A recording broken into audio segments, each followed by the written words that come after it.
ya. Assalamualaikum warahmatullahi wabarakatuh. Alhamdulillahirabbil alamin. Wal 'aqibatu lil muttaqin. Walhamdulillahilladzi arsalahu rahmatan lil alamin.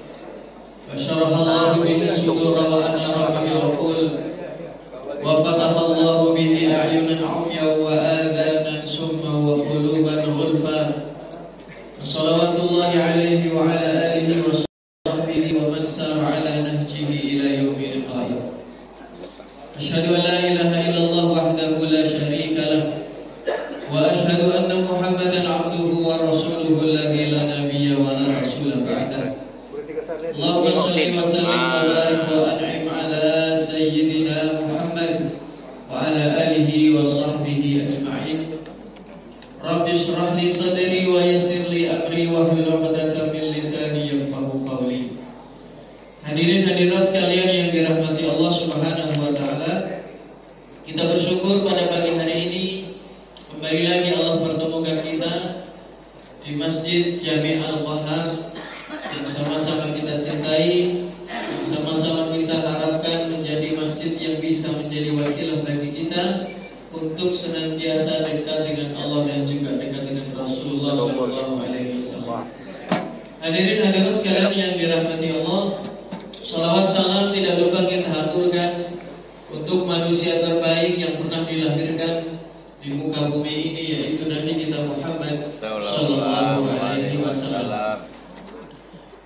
Beberapa waktu yang lalu berita menyebar begitu luas dari negeri yang jauh, bumi Syam, negeri Palestina, telah meninggal seorang pemimpin mujahidin Hamas, yaitu Abu Yahya Sinwar.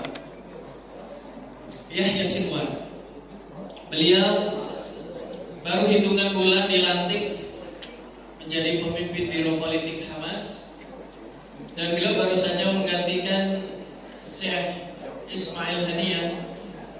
Dan ternyata baru saja kemarin berita itu masuk ke negeri kita bahwasanya Yahya Sinwar pun telah menyusul seniornya. Yahya Sinwar baru beberapa bulan menggantikan Ismail Haniyah sudah menyusul kembali. Hadirin hadirat sekalian yang dirahmati Allah Subhanahu wa taala, dalam sebuah pidato beliau pernah menyampaikan bahwasanya kami adalah orang-orang yang tidak takut mati kalau kematian kami di medan perang. Justru ketakutan-ketakutan kami adalah ketika kami mati di atas ranjang. Itulah para mujahidin. Dan di negeri kita, keterikatan negeri kita dengan negeri Palestina sangat kokoh, sangat kuat, sampai masuk ke Masjid Al-Qahar, sehingga setiap pagi saya rasa imam kita membacakan atau mendoakan saudara-saudara kita di Palestina. Allahumma ansurhum 'alal qaumil kafirin, Allahumma ansurhum 'alal qaumil jahilin. Itu yang senantiasa didoakan. Hadirin sekalian, hadirat rahimakumullah, itu berita duka sekaligus berita bahagia. Kenapa berita duka? Karena kita kehilangan sosok yang sangat luar biasa dan sulit digantikan, sulit dicari pengganti sosok-sosok seperti itu. Kemudian berita gembiranya adalah ternyata di bumi yang sempit yang bernama Palestina, iman begitu kuat menancap di hati mereka. Sementara belum tentu di belahan bumi yang lain dengan fasilitas yang begitu lengkap, ternyata iman itu belum tentu tetap menancap di hati masing-masing. Ada satu kisah tentang betapa rahmatnya Nabi Muhammad SAW. Suatu hari ada seorang anak kecil, yang anak kecil ini kehilangan binatang peliharaannya, burung. Jadi zaman Nabi ada anak kecil yang memelihara burung. Burungnya mati. Dan anak kecil ini adalah adiknya Sayyiduna Anas bin Malik. Anas bin Malik perawi hadis terbanyak setelah Abu Hurairah, setelah Abdullah bin Abbas. Adiknya Anas bin Malik yang bernama Abu Umair itu sedih kehilangan binatang peliharaannya. Namanya anak kecil, mainannya rusak saja nangis. Ini mainannya ini mati, burung kecil. Maka di dalam benak Anas bin Malik, adikku sedih seperti ini, tidak ada orang yang sanggup, tidak ada orang yang mampu menghiburnya kecuali Rasulullah Sallallahu Alaihi Wasallam. Beliau terbayang di saat-saat seperti ini tidak ada orang yang mampu menghibur adiknya kecuali Nabi Muhammad. Itu artinya Nabi Muhammad adalah solusi dari semua masalah itu. Maka Anas bin Malik yang juga sama-sama masih kecil itu segera mengunjungi Nabi Muhammad Sallallahu Alaihi Wasallam. Ya Rasulullah, adikku sedih dan dia sangat membutuhkan hiburan, dan aku berkeyakinan bahwasanya orang yang mampu menghibur adikku Abu Umair adalah dirimu ya Rasulullah. Rasulullah datang. Anggaplah kalau sekarang adalah pemimpin tertinggi, presiden. Ini presiden ngurusi burung mati, ada nggak kira-kira? Ada pemimpin sebuah negeri, tidak hanya pemimpin satu negeri, tapi memimpin seluruh wilayah yang di situ ada kaum musliminnya, pemimpinnya Nabi Muhammad. Bahkan beliau juga pemimpin akhirat. Ini datang menemui Abu Umair dan menanyakan kepada Abu Umair, ada apa Abu Umair? Ma fa'ala Nughair? Ya Abu Umair, ma fa'ala Nughair? Wahai Abu Umair, apa yang terjadi dengan Nughair? Nughair itu nama burung yang mati tadi, dikasih nama. Maka panggilannya, wahai Abu Umair, apa yang terjadi dengan si Nughair? Ini ketika beliau memilih kata-kata, itu seolah-olah tidak bisa lepas dari syair ya, dari susunan yang indah. Ya Abu Umair, ma fa'ala Nughair? Itu apa kata Abu Umair? Ya Rasulullah, ma ahsana jaza'aka ya Rasulullah, ma ahsana ajaka ya Rasulullah, Ma'asana azaka ya Rasulullah. Ya Rasulullah, aku sangat terhibur dengan ucapan bela sungkawamu itu. Aku sangat terhibur dengan ucapanmu, dengan hiburan. Aku sudah tidak sedih lagi. Nah itu Nabi kita Muhammad bisa menghibur siapapun yang sedih, termasuk ngurusi anak kecil yang burungnya mati. Itu diurus sama Nabi Muhammad. Apalagi kita sebagai umat beliau yang tentunya kadang-kala muncul ada kesedihan, ada berbagai macam permasalahan hidup. Maka mudah-mudahan dengan kita sholawat, mengenal Nabi Muhammad lebih dalam, itu kesedihan kita tidak kemudian berlarut-larut. Dan salah satu pintu masuknya penyakit menurut ahli kesehatan adalah pintu kesedihan. Kesedihan yang menumpuk, tidak pernah diungkap, tidak pernah disampaikan, tidak pernah curhat dan sebagainya, itu nanti akan menimbulkan penyakit fisik. Nah, maka dari itu, bagi kita yang mungkin mengalami satu permasalahan yang berangkatnya dari jiwa, entah itu kesedihan, entah itu kejengkelan yang begitu dalam, kemarahan dan sebagainya, kita obati perlahan-lahan. Dan obat itu ada kalanya bukan berupa obat, bukan berupa tablet, bukan berupa injeksi, tapi ada kalanya obat itu dengan menghadiri majelis ilmu, ada kalanya obat itu dengan berkumpul dengan orang-orang soleh. Ada kalanya cuma begitu, cuma kita belum tahu saja. Nah, maka dari itu Bapak Ibu sekalian yang dirahmati Allah Subhanahu wa taala, kita mudah-mudahan senantiasa istiqomah untuk memakmurkan majelis-majelis ilmu, terutama di masjid kita, Masjid Jami Al-Quran. Amin ya rabbal alamin. Sekarang kita telah memasuki babak baru di dalam era dakwah Rasul Shallallahu Alaihi Wasallam. Kemarin kita sudah sampaikan beberapa cara orang-orang kafir di dalam menghadap dakwah Nabi Muhammad SAW. Salah satu cara mereka adalah menyiksa, menyakiti, membuli, dan berbagai macam cara telah mereka lakukan. Namun nampaknya hal itu tidak membuahkan hasil yang cukup memuaskan. Maka apa yang dilakukan mereka? Mereka kemudian berkumpul kembali, rapat lagi nih Pak, tokoh-tokohnya, Utbah bin Syaibah, kemudian Umayyah bin Khalaf, Abu Jahal, khususnya dia tidak akan pernah ketinggalan untuk rapat-rapatkan urusannya seperti ini.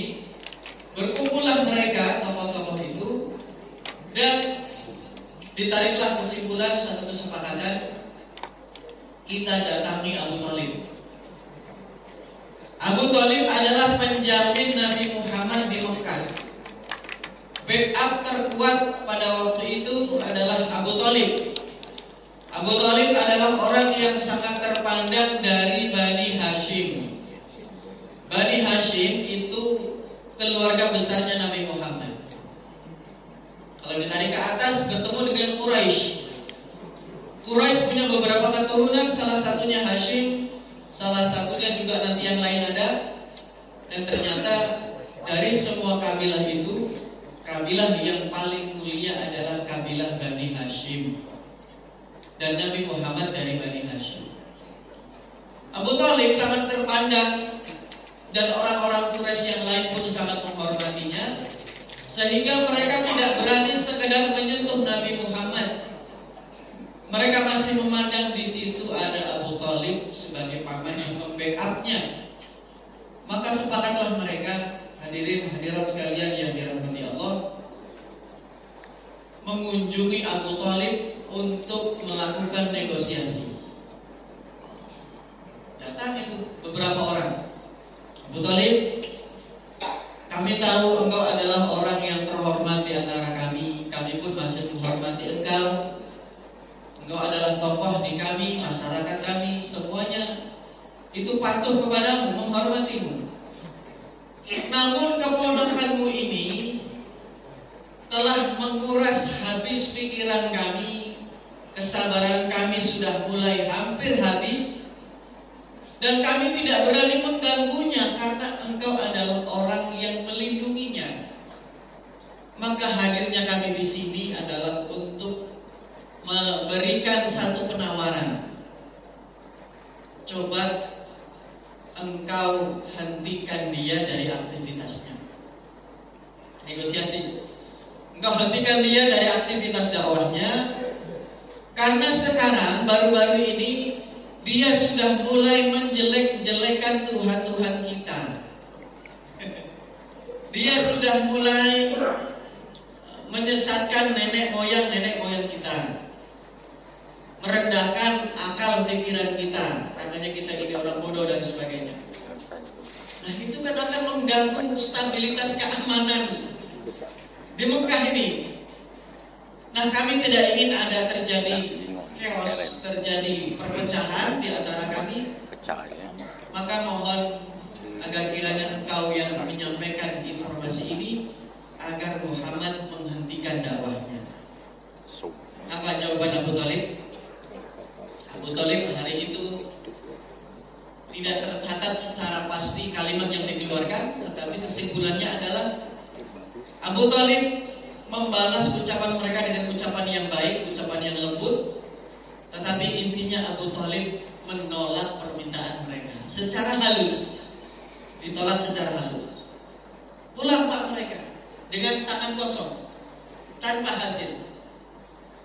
Hari demi hari, minggu demi minggu, itu aktivitas Nabi Muhammad senantiasa intensif, tidak pernah mengendurkan sedikit pun semangat jiwa beliau.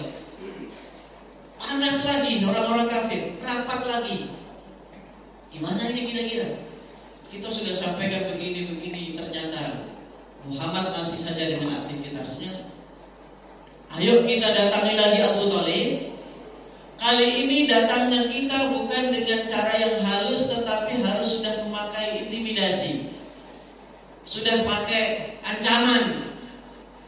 Kita ancam dia, kalau tidak begini nanti hasilnya akan seperti ini. Itu datang Pak, mereka rombongan memasuki rumah Abu Thalib, dan mereka sudah mulai mengancam, wahai Abu Thalib, Anda sudah kami pandang tokoh di sini, Anda juga sudah kami hormati dan sebagainya. Selama bergaul dengan Anda sangat kami hormati dan sebagainya. Dan beberapa waktu yang lalu, di saat kami meminta kepada Anda untuk menghentikan keponakanmu, ternyata hal itu tidak Anda lakukan. Maka sekarang kami meminta kepadamu yang kedua kalinya agar segera menghentikan aktivitas dakwah Nabi Muhammad. Kalau seandainya hadirnya kami yang kedua ini, kedatangan kami yang kedua ini tidak engkau hiraukan, artinya engkau tetap membiarkan keponakanmu melakukan aktivitasnya, maka jangan salahkan kami jika suatu saat Muhammad celaka di tangan kami. Kalau ternyata Anda tidak mempedulikan, tidak menghiraukan hadirnya kami di sini, maka bisa jadi antara kami dengan engkau, meskipun kita akidahnya sama, akidahnya musyrik Pak, syirik, sama-sama menyembah berhala, meskipun kita berakidah sama, tetapi kalau engkau ternyata memilih jalur tetap membela Muhammad, maka kita nyatakan kita berbeda jalur mulai sekarang. Sama-sama kafir tapi beda jalur. Iya, sudah ancam. Yang satu jalurnya membela Nabi Muhammad, yang satu jalurnya ingin menyengsarakan Nabi Muhammad. Di sini Abu Thalib mulai galau, karena sudah diancam, sudah mulai galau. Ini gimana ini? Kalau sampai keponakan gua atau sampai penduduk Mekah kemudian menjadi pecah gara-gara ini harus segera diambil keputusan yang tepat. Abu Thalib mendatangi Nabi Muhammad, atau dalam riwayat lain Nabi Muhammad mendatangi Abu Thalib. Wahai keponakanku, masyarakatmu Quraisy telah mendatangiku beberapa waktu yang lalu, dan dia mengatakan kepadaku begini dan begini. Maka tolong wahai keponakanku, jangan kau bebani pamanmu ini dengan satu beban yang pamanmu tidak sanggup memikulnya. Sudah terasa berat. Hadirnya tokoh-tokoh Quraisy itu sudah sangat berat, menimpa beban, menimpa pundaknya Abu Thalib. Apa kata Rasul Sallallahu Alaihi Wasallam? Nampaknya Rasul menilai Abu Thalib sudah tidak sanggup lagi melindungi beliau, tidak sanggup lagi memikul atau tidak sanggup lagi membackup dakwah beliau. Maka Rasul mengatakan, dan ini kalimat final dari seorang Nabi kita Muhammad Sallallahu Alaihi Wasallam. Kata beliau, wahai paman, seandainya mereka mampu meletakkan matahari di tangan kananku, dan mereka sanggup meletakkan rembulan di tangan kiriku, agar aku meninggalkan dakwah ini, maka tidak akan pernah aku lakukan untuk aku meninggalkannya. Sebelum aku tahu hasilnya, apakah aku mati di dalam memperjuangkan agama ini, ataukah aku dimenangkan Allah Subhanahu wa Ta'ala karena memperjuangkan agama ini. Final sudah. Kalimatnya itu ternyata yang keluar. Abu Thalib berharap Nabi Muhammad ini ketika mendapatkan ancaman seperti itu, beliau mungkin akan, baik paman, setahun ini aku istirahat dulu. Lalu depan aku mulai lagi, kira-kira ancaman sudah mereda, nanti saya akan mulai lagi. Mungkin akan ada kalimat itu yang keluar. Ternyata sampai kalimat menarik matahari, menarik rembulan dan sebagainya diletakkan. Itu kalau mereka sanggup paman, nampaknya pun mereka tidak sanggup meletakkan bulan dan matahari di tanganku ini. Itu pun tidak akan aku lakukan. Seandainya pun mereka mampu melakukan itu, Itu pun tidak akan pernah aku lakukan sampai aku tahu hasilnya. Apakah aku nanti wafat karena memperjuangkan ini, atau aku dimenangkan Allah karena memperjuangkan agama ini. Ternyata hasilnya Allah memenangkan nabinya karena memperjuangkan agama ini. Berkali-kali Nabi akan dibunuh, tetapi nggak pernah berhasil. Kenapa? Karena risalah yang Allah berikan kepada Nabi Muhammad memang selesainya setelah 23 tahun.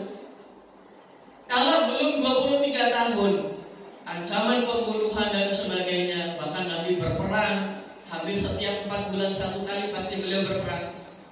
Itu nggak pernah terbunuh. Padahal menjadi target utama orang-orang kafir itu Nabi Muhammad. Itu nggak pernah terbunuh. Karena memang Allah Subhanahu wa Ta'ala mentakdirkan Muhammad tugas kamu 23 tahun kurang sedikit. Sehingga ketika sudah 23 tahun risalah sudah selesai. Al-yawma akmaltu lakum dinakum wa atmamtu 'alaikum ni'mati wa raditu lakumul Islam dinan. Sudah sempurna, sudah. Peperangan sudah tidak ada. Orang-orang yang dulu memusuhi kamu Muhammad, yang dulu pernah melempar kamu dengan kotoran unta, kotoran kambing, semuanya sudah mereka lakukan. Sekarang engkau datang ke jantung pertahanan mereka, kota Mekah, dengan membawa 10.000 pasukan, dan mereka terpaksa maupun rela masuk Islam. Sehingga Bapak Ibu sekalian, baru berapa hari Nabi Muhammad di kota Mekah ketika tahun 8 Hijriah, Fathu Mekah itu 2.000 mu'alaf langsung. 10.000 datang dari Madinah, yang jumlahnya itu cukup fantastis, banyak sekali. Itu baru berapa hari menduduki kota Mekah, itu sudah 2.000 yang masuk Islam. 2.000 itu angka yang besar. Nah, berapa minggu setelah 2.000 masuk Islam, muncul ancaman dari wilayah Taif. Karena Taif dengan Mekah cukup jauh. Orang-orang kabilah Ghatafan mereka tidak mau tunduk kepada Nabi Muhammad, meskipun mereka tahu kalau orang-orang Quraisy sudah tunduk semua kepada Nabi Muhammad. Kabilah Ghatafan menyusun kekuatan, ternyata jumlah mereka kurang lebih 24.000 prajurit. Nah, ini kemudian Nabi Muhammad memutuskan jangan sampai orang-orang Ghatafan datang ke kota Mekah, karena mereka khawatir kalau yang 24.000 datang ke kota Mekah menyerang kaum muslimin yang jumlahnya baru 12.000, padahal yang 2.000-nya masih mu'alaf, bisa jadi belum sholat, bisa jadi namanya baru masuk Islam. Nabi khawatir yang 2.000 ini membalik atau balik kepada kemurtadan, kepada kekafiran. Bagaimana ini? Sudah 2.000 nyarinya susah, baliknya cepat gitu. Maka Nabi putuskan sebagai komandan tertinggi kaum muslimin pada waktu itu. Dan kita kalau bicara tentang Nabi Muhammad itu bicara militer, bicara pedagang, bicara kiai, bicara guru, bicara sahabat. Karena laqad kana lakum fi Rasulillahi uswatun hasanah. Ada di situ semua, Pak. Bapak yang sebagai pihak kepolisian, tentara dan sebagainya, itu contohnya Nabi Muhammad semua. Larinya ke situ semua. Gak bisa lari kemana-mana, larinya ke situ. Nanti turunnya baru kepada sahabat, kepada tabi'in, dan begitu. Kata beliau sebagai komandan tertinggi kaum muslimin, kita berangkat ke sana, kita berangkat ke Hunain. Sampai ke Hunain itu, Pak. Sampai Hunain, yang 2.000 ada 1 atau 2 orang yang komentar, jumlah kita banyak, tumben Rasul memimpin pasukan dengan jumlah sebanyak ini, kita gak akan kalah. Kalimat kita gak akan kalah didengar Nabi Muhammad. Dan Nabi Muhammad kemudian mukanya merah karena marah, karena kalimat ini tidak disukai Allah Subhanahu wa Ta'ala. Kita tidak akan kalah. Memangnya yang mentakdirkan menang kalah itu manusia. Nabi gak suka dengan kalimat itu, tapi gimana lagi, kalimat sudah dikeluarkan, tidak mungkin bisa diedit lagi, kecuali WA itu, Pak. WA itu masih bisa Pak diedit. Kalau kalau belum berapa menit itu ya, itu kan bisa diedit. Tapi kalau sudah terkirim, sudah centang biru, kayaknya udah nggak bisa diedit itu. Ini kalimat sudah dikeluarkan, nggak bisa diedit lagi. Hadirin hadirat sekalian rahimakumullah. Maka terjadilah apa yang terjadi. Belum sampai di medan tempur, pasukan kaum muslimin sudah lari kocar-kacir. Dilempari tombak, dilempari anak panah, semua. Ternyata tim musuh sudah memasang para penyergap di celah-celah bukit di Hunain itu. Itu lari semua, Pak. Yang lari bukan cuma yang ngomong tadi, kita tidak akan kalah. Yang lari yang 2.000 ikut lari. Yang mu'alaf, bahkan yang 10.000 pun sebagian besar ikut lari. Hanya tinggal 12 orang saja yang di sekeliling Nabi Muhammad SAW. 12.000, tinggal 12 orang. Itulah yang disebut sebagai rajulun ka'alf, satu laki-laki yang kualitasnya sama dengan 1.000 orang. Itu tadi. Jadi orang-orang yang di ring satunya Nabi Muhammad adalah orang-orang yang kualitasnya setara dengan 1.000 orang lain. Nah, yang lain pada lari. 12 orang masih melindungi Nabi Muhammad. Dan dari 12.000 orang itu ada satu yang mu'alaf. Iya, dari 12 orang itu yang mengelilingi Nabi Muhammad, itu ada mu'alafnya satu. Luar biasa. Mu'alaf kualitasnya sama dengan 1.000 orang. Dan Nabi Muhammad kemudian bilang kepada Abbas, wahai Abbas, paman beliau, panggil mereka yang lari itu, panggil. Dengan kalimat apa ya Rasulullah? Jangan kamu panggil dengan kalimat-kalimat kamu nanti dapat jabatan, dapat duit dan sebagainya. Nggak akan balik mereka. Ini panggilannya panggilan iman, maka panggil mereka dengan kalimat iman. Kata Abbas, ya ahla surat al-Baqarah, dengan kalimatnya yang sangat agung itu, wahai orang-orang yang dahulu pernah belajar surat al-Baqarah bersama-sama dengan kami, kembalilah. Nah, itu panggilannya itu, Pak. Wahai orang-orang yang dulu pernah belajar surat Al-Baqarah, kembalilah. Rasul hanya segini orang nih yang lindungi. 12 orang, kalian ngapain lari? Dipanggil lagi, ya ahlas samurah, wahai orang-orang yang dahulu pernah bersumpah setia di bawah pohon baiat ridwan. Dulu pernah ada baiat ridwan. Datanglah, maka datang itu, Pak. Nah, pertanyaan tentang mengapa surat Al-Baqarah menjadi panggilan bagi para mujahidin, para pejuang? Ternyata kenangan-kenangan indah di saat mereka sama-sama belajar. Mungkin di sini pernah belajar ngaji, ya kan? Itu kalau suatu saat ada yang lepas 1-2 orang, panggil saja, wahai bapak-bapak yang pernah belajar di Masjid Al-Qohar, mempelajari. Biasanya surat apa, Pak? Juz Amma. Ya ahla surat An-Naba, ya kan? Wahai orang-orang yang telah belajar surat An-Naba, kembalilah. Karena kalau dipanggil dengan jabatan, Pak, panggilan-panggilan semacam ini nggak akan kembali. Kamu nanti dapat ini, dapat ini, enggak. Tapi kalau panggilannya iman, insya Allah mereka segera kembali. Kembali itu, Pak. Bahkan ada onta yang ikut trauma karena kondisi yang kacau itu, ontanya nggak mau balik. Ayo kita kembali ke menemui Rasul Sallallahu Alaihi Wasallam. Ontanya nggak mau ditarik-tarik, nggak mau. Artinya binatang pun ikut merasakan stresnya waktu kondisi pertama kaum muslimin dilempari anak panah itu. Kacau. Tawallaw mudbirin, kata Allah Subhanahu Wa Taala. Kalian itu mundur ke belakang, tapi mudbirin juga. Tawallaw itu lari, Pak. Tawallaw itu lari. Tapi larinya dua kemungkinan. Lari untuk menyusun strategi berikut. Tapi Allah tidak hanya menggunakan kata tawallaw. Allah gunakan penutup ayatnya dengan mudbirin. Kalian lari tapi larinya kocar-kacir, takut. Artinya kalian itu larinya bukan karena ingin mengatur strategi.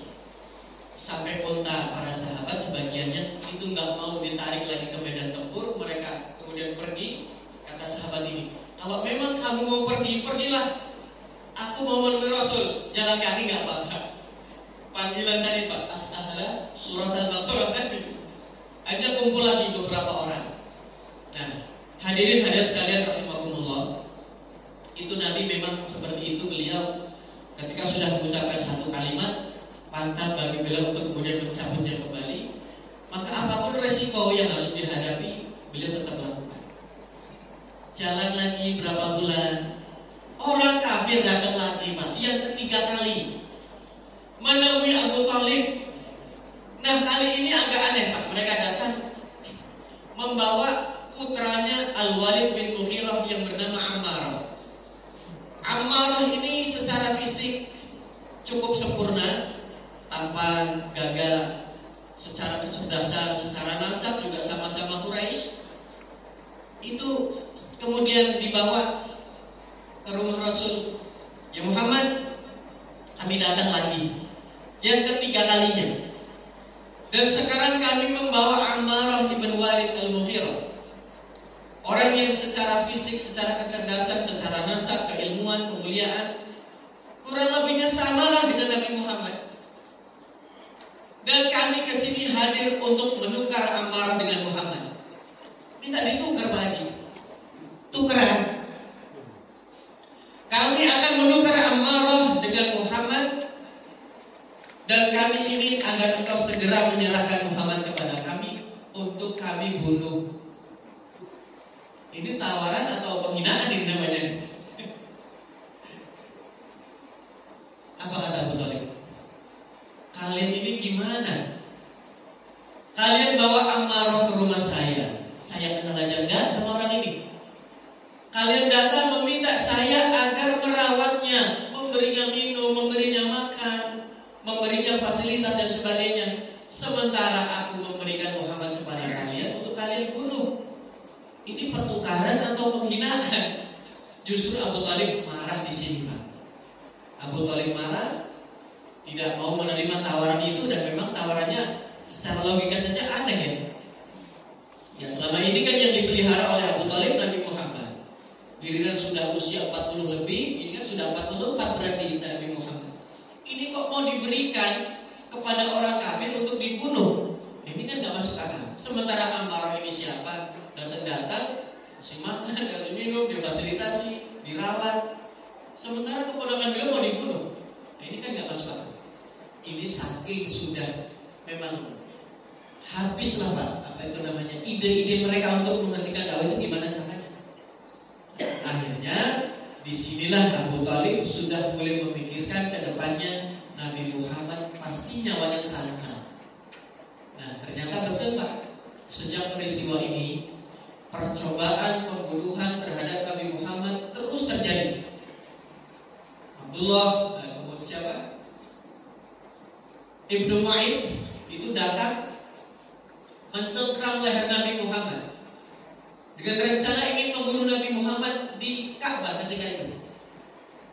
Dicekeknya Pak, dicekek sampai akhirnya datang Sayyidina Abu Bakar As-Siddiq.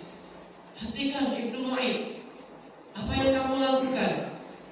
Dia ini gak pernah ganggu keluargamu, gak pernah ganggu anak-anakmu, gak pernah ganggu hartamu, ambil hartamu, gak pernah. Orang ini hanya mengatakan Rabbi Allah, Tuhanku adalah Allah. Orang yang melakukan seperti ini saja kamu bunuh.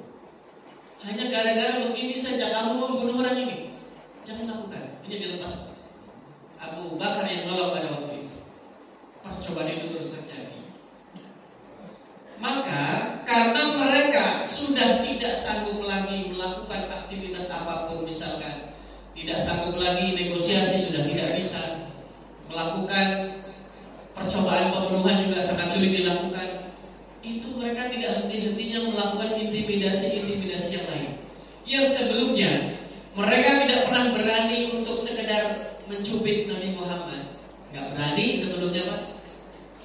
Semenjak Abu Thalib ketika didatangi menolak tawaran ini, mereka sudah mulai berani baca. Nah yang tadi itu sudah mulai nyekek, mencekik. Ada lagi yang kemudian meludahi wajah Nabi Muhammad. Ada lagi yang kemudian meremuk tulang belulang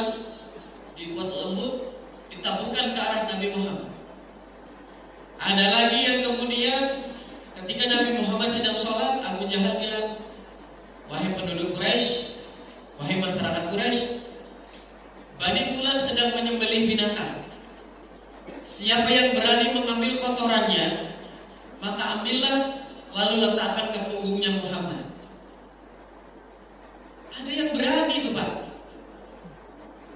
Itu datang Pak ke penyembelihan hewan, entah itu kotoran lambungnya atau apanya, jelas kotoran binatang itu. Dan dia tunggu sampai Nabi Muhammad melakukan sujud. Ketika sedang sujud itulah laki-laki ini kemudian meletakkan kotoran di pundaknya Nabi Muhammad. Dan Nabi Muhammad tidak beranjak dari sujudnya sampai datang salah seorang putri beliau. Disebutkan di kitab ini Fatimah, putri beliau, putri yang terakhir. Itu Fatimah datang, Sayyidah Fatimah datang, lalu membersihkan itu kotoran. Baru Nabi bangkit. Setelah itu Nabi berdoa, ya Allah, hukumlah mereka. Nabi berdoa hukuman Pak. Ada kalanya memang Nabi itu doanya bukan hanya doa yang rahmat, ampunan. Ada kalanya kalau musuh sudah sampai pada titik ini, ya doanya kehancuran. Kata imam kita tadi, mendoakan kehancuran untuk orang-orang zalim, orang-orang kafir yang memusuhi orang-orang di Palestina sana. Nabi berdoa, ya Allah, hukumlah mereka. Dan Nabi sempat menyebut 7 nama. Ya Allah, hukumlah Abu Jahal. Abu Jahal itu Pak, itu nama yang paling populer ya, nama yang paling terkenal. Ya Allah, hukumlah Abu Jahal, hukumlah Utbah bin Rabi'ah, hukumlah Syaibah bin Rabi'ah, rupanya kakak beradik. Hukumlah Al-Walid bin Utbah, hukumlah Umayyah bin Khalaf, dan hukumlah Uqbah bin Abi Mu'ayth yang tadi mencekik Nabi Muhammad. Uqbah bin Abi Mu'ayth, hukumlah mereka. Nah, pemandangan seperti ini Bapak Ibu sekalian rahimakumullah, yang tadi orang meletakkan kotoran di pundak Nabi Muhammad, itu dilihat oleh Abdullah bin Mas'ud. Abdullah bin Mas'ud yang itu yang kakinya kecil, itu betisnya kecil, yang ditertawakan oleh para sahabat. Tetapi ketika para sahabat bingung dengan makna sebuah ayat, nanyanya ke beliau. Mufasirnya sahabat, keren kan? Mufasir bukan mufasirnya kita, mufasirnya para sahabat. Ini level luar biasa nih. Abdullah bin Mas'ud melihat pemandangan itu dan beliau mengatakan, hari itu aku tidak bisa berbuat apa-apa. Nabi Muhammad dibegitukan, aku nggak bisa apa-apa. Karena memang sedikit Pak jumlah kaum muslimin waktu itu. Aku hanya melihatnya dan aku sempat mendengar ada 7 nama yang diucapkan Nabi. Hanya saja aku lupa. Ada 1 nama yang aku lupa. Nabi waktu itu menyebut nama siapa? Yang beliau ingat hanya tadi 6 nama. Ada 6 nama saja.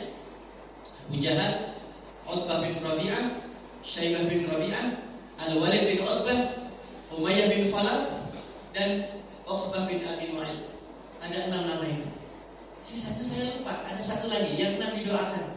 Dan 6 orang itu, ketika 6 orang itu mendengar namanya disebut, wajah mereka berubah ketakutan.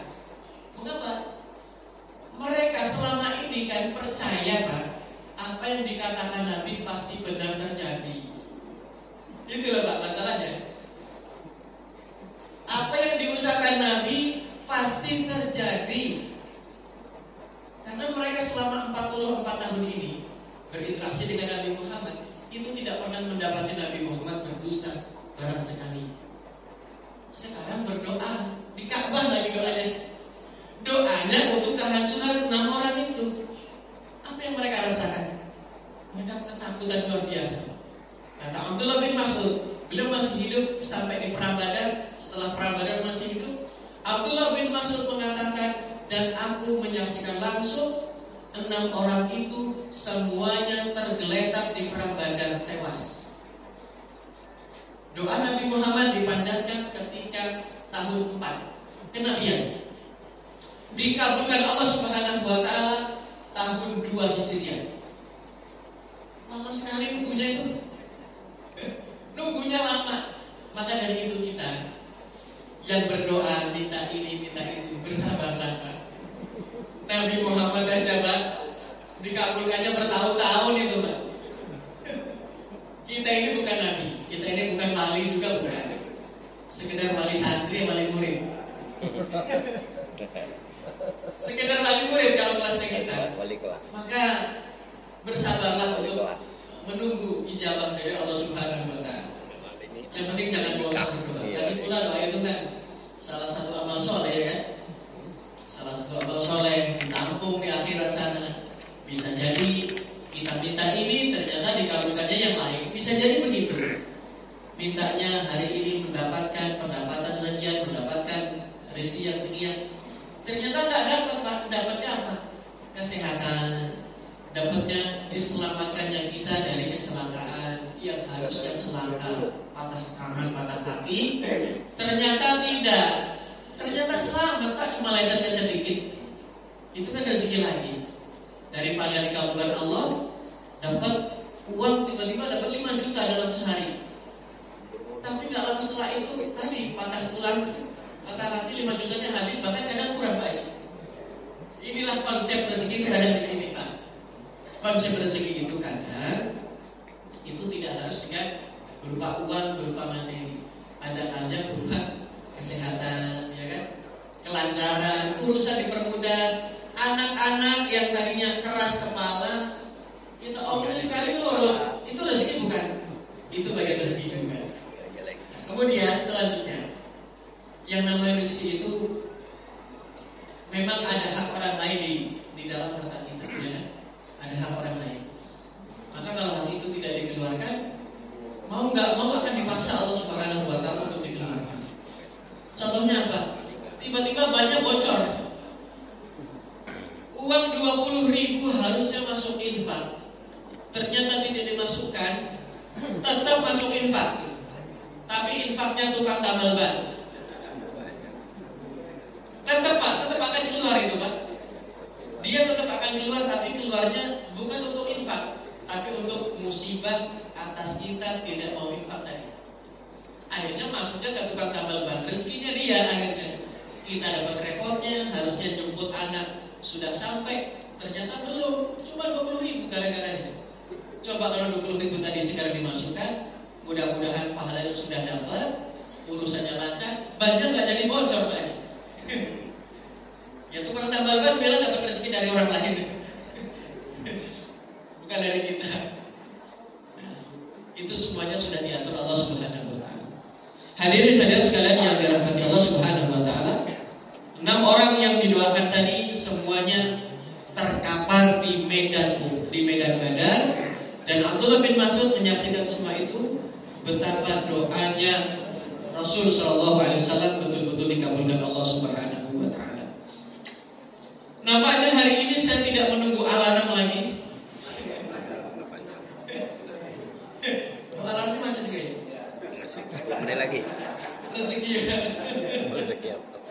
Jadi cukup sampai sini dulu pertemuan kita pada pagi hari ini. Semoga apa yang kita lakukan mendatangkan rahmat Allah Subhanahu wa taala. Amin. Subhanakallahumma wa bihamdika asyhadu an la ilaha illa anta astaghfiruka wa atubu ilaik. Wassalamualaikum